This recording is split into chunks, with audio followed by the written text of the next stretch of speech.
الحمدللہ رب العالمین والصلاة والسلام علی سید الانبیاء والمرسلین اما بعد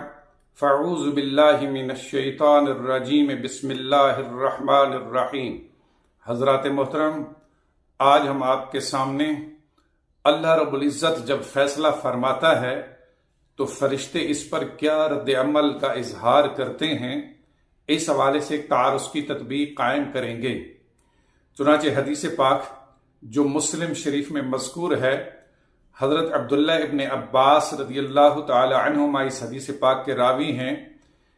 فرماتے ہیں کہ حضور نبی کریم صلی اللہ علیہ وآلہ وسلم نے فرمایا کہ جب اللہ رب العزت کسی کام کا فیصلہ فرماتا ہے تو عرش اٹھانے والے فرشتے اس فیصلے کے سامنے سر تسلیم خم کرتے ہوئے اس کی تسبیح کرتے ہیں، پھر یہ تسبیح آسمان والوں کی طرف منتقل ہوتی ہے، یعنی آسمان والے فرشتے تسبیح کرتے ہیں، حتیٰ کہ یہ تسبیح منتقل ہوتی ہوتی آسمان دنیا کے فرشتوں تک پہنچتی ہے، یعنی آسمان دنیا کے فرشتے رب کے فیصلے کے آگے گردن جھکا کے اس کی تسبیح کرتے ہیں۔ اس حدیث پاک سے معلوم ہوا کہ جب اللہ رب العزت کوئی فیصلہ صادر فرماتا ہے تو فرشتے اس فیصلے کے سامنے اپنی گردنیں جھکا دیتے ہیں اور رب کی تسبیح کرتے ہیں، جبکہ اس کے برعکس آیت کریمہ میں اللہ رب العزت نے ارشاد فرمایا انی جاعل فی الارض خلیفہ، کہ بے شک میں زمین پر خلیفہ بنانے والا ہوں۔ تو اس کے رد عمل میں فرشتوں نے عرض کی کہ الہی، ہم تیری عبادت اور تسبیح بیان کرتے ہیں، مطلب یہ کہ عبادت خلافت کا حق ہمارے پاس ہونا چاہیے، کیونکہ ہم اتنے عرصے سے تیری عبادت میں مصروف ہیں، تو انسان کو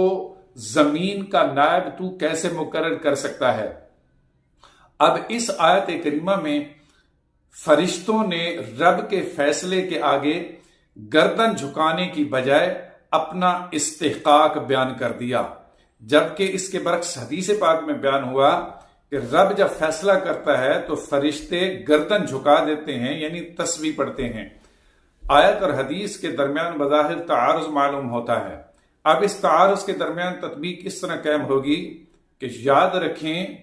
فیصلہ الہی کچھ اور ہے اور مشورہ الہی کچھ اور ہے۔ جب اللہ رب العزت کسی کام کا فیصلہ کرتا ہے،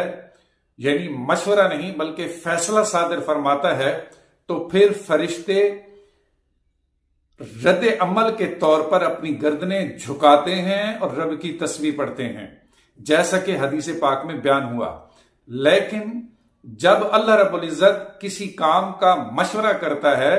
جیسا کہ خلافت کے حوالے سے فرشتوں سے مشورہ کیا، تو پھر اس کے رد عمل میں فرشتوں نے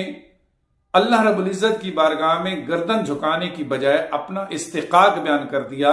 کہ الہی، ہم تیرے مطیع و فرما بردار ہیں، تیرے عابد ہیں، لہذا حق کی خلافت کے پہلے حقدار ہم ہیں۔ تو چونکہ انہوں نے یہی یقین جانا کہ رب نے انی جاعل فی الارض خلیفہ میں فیصلہ صادر نہیں فرمایا بلکہ رب مشورہ ارشاد فرما رہا ہے، تو لہذا اس کے رد عمل میں فرشتوں نے اپنا استحقاق بیان کر دیا۔ تو حدیث میں فیصلہ الہی کا ذکر ہے اور آیت کریمہ میں مشورہ الہی کا ذکر ہے، لہذا اگر اس تطبیق کو تسلیم کر لیا جائے تو آیت اور حدیث کے درمیان تعارض بھی ختم ہو جائے گا اور اس حل کے بعد اختلاف بھی ختم ہو جائے گا۔